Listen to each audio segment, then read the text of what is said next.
Kill It With Fire is a first-person action game centered around going from place to place and killing spiders in normal and haphazard ways. The game is divided into levels that are all connected, like a house, a zen garden, and a supermarket, and while traversing the levels, you can see past and future levels around you. The levels start out pretty small and basic, but open up a little bit, but not much. Even though the levels are generally small, they all provide a variety of scenery and objectives, so the game never gets boring, and in fact feels pretty good in terms of each section giving you that perfect size playtime chomp, where you feel satisfied after every level.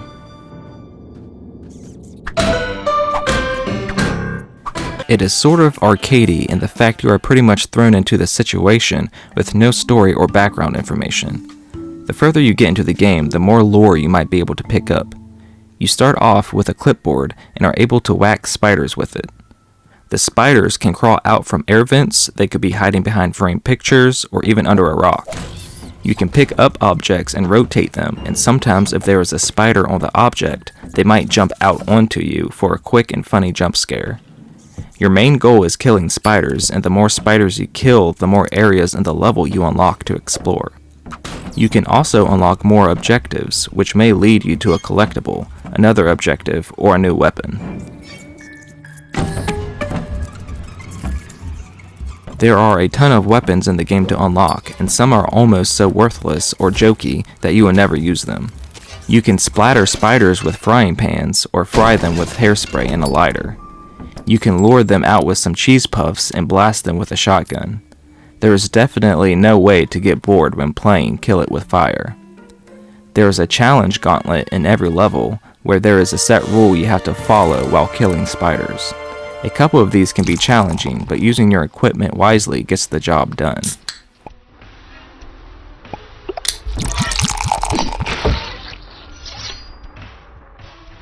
There are a number of different spiders in the game, and each one may give you different problems. There are basic spiders that just crawl around, spiders that explode, spiders that spawn other spiders when they die, and others. They aren't actually threatening at all though, since you can't get hurt. It's just a matter of going through all of your ammo, and if you run out of that, then you can just smack everything until it's dead. You are also equipped with a radar tracker that you can use to find spiders that are hiding. During your spider hunt, you can get personal upgrades by completing objectives, and upgrades for your tracker when you find batteries.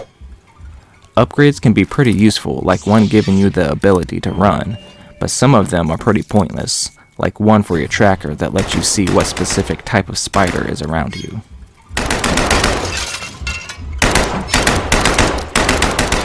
The music is entertaining and gives off an espionage spy thriller feel. It makes it feel like you are really on a mission to take down these spiders. Even the little jingles when completing an objective or finding items have a little detective instrumental spark in them. The sound goes hand in hand, like when the spiders come out and start crawling all over the place. The music erupts with these staccato pitter-patters that imitates the walk of an eight-legged freak. Turning an object around only for a spider to be there and jump on your face is emphasized by the way the music shrills and heightens the scare even more. While the game is super silly and arcadey, the music and sound design isn't in any way ham-fisted, but instead seems purposeful and intended.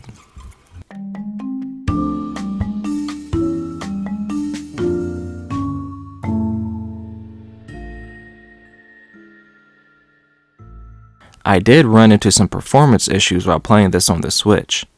Frame rate dips occur often, and in a game where you can literally set the level on fire with a bunch of spiders crawling all over the place, knocking down plants and moving rocks around all at once, I would say the Switch isn't the ideal place to play this game. For one level, right when it loads, the game just dips incredibly in performance. The chugs are pretty annoying, especially when you are chasing a spider and it just disappears because the game can't keep up with the chaos. I also ran into a bug with the spiders hiding in trash cans. When you spot them, they are supposed to jump out, but sometimes they just stay in the can and you can't kill them with any of your weapons. Wouldn't seem as big of an issue as you may think, but when doing some objectives where I needed specific spiders that just so happened to be hiding in trash cans and wouldn't come out, I would have to restart the level and run through it again to just get to that area with the spiders and kind of veer them away from the trash cans, or even change the way I approached the situation so the glitch wouldn't occur.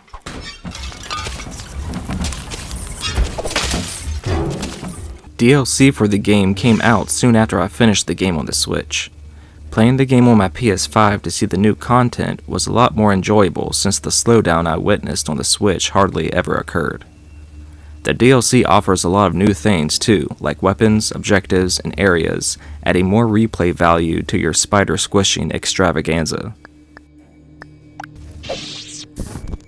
Kill It With Fire is a fun game that has just the right amount of length to not overstay its welcome. I 100% finished it in just 3 hours. The levels are short and sweet and vary enough so that hunting spiders never feels like a chore. The multiple weapons you can use in the game adds replayability and adds to the fun in different ways you can take down the different types of spiders. Music and sound design really adds to the tension of the game, even though there might not be any kind of real threat since you can't die. The glitches and performance problems were annoying, but were not detrimental to my experience. The DLC for Kill It With Fire adds a plethora of more things to the game as well. Kill It With Fire is fun, and while you are not missing anything game-changing or substantial if you skip this, there is a fun time to be had with this wacky spider-killing game. I give Kill It With Fire a 7 out of 10.